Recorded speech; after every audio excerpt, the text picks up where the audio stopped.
पुराने लोग अक्सर कहा करते हैं कि किसी भी बच्चे के बचपन के ही गुण देख के बताया जा सकता है कि weather he will be succeeding in life और नॉट।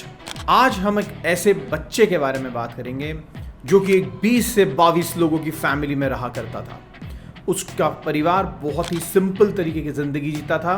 वो जिस गांव में रहता था उस गांव में कोई ग्रोसरी स्टोर या रेगुलर चीजें मिलने वाली चीजें नहीं थी। हर महीने वो एक चीज ऑब्जर्व करता था कि 15 तारीख को एक बस आती थी।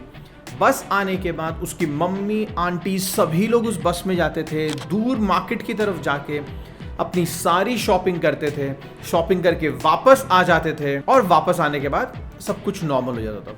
लेकिन इसमें एक प्रॉब्लम थी, जब भी 10 तारीख आना स्टार्ट होती थी तो ये बच्चा कहता था कि मम्मी मेरे पास चॉकलेट्स नहीं है, मेरे पास बिस्किट्स नहीं है, मैं कैसे इस चीज पे रह सकता हूँ। फिर इसके घर वाले बोलते थे कि थोड़े दिन और रुक जाओ, 5 दिन रुको, 7 दिन रुको। ये बहुत फ्रस्ट्रेट हो गया। उसके बाद दिस बॉय रियलाइज्ड कि मुझे ही कुछ करना पड़ेगा। उसने अपनी पॉकेट मनी 3 महीने इकट्ठा करना चालू करी।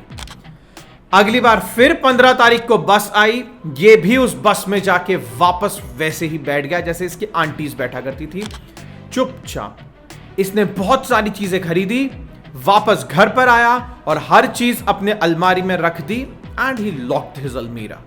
ये वेट कर रहा था 5th, 7th, 8th तारीख का।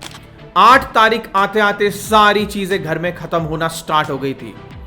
इस बच्चे ने तब अपना रियल माइंड दिखाया। ही ओपनड अप हिज अलमीरा, टुक आउट द स्टफ और ये बंदा अपने ही घर के बाहर ओटला लगा के बैठ गया और ऊंचे दामों में अपने ही फैमिली को चीजें बेचना इसने स्टार्ट कर दी थी। Ladies and gentleman, we are talking about Carlos Helu Slim, जो कि 2010 से 2013 तक दुनिया के सबसे रईस इंसान थे।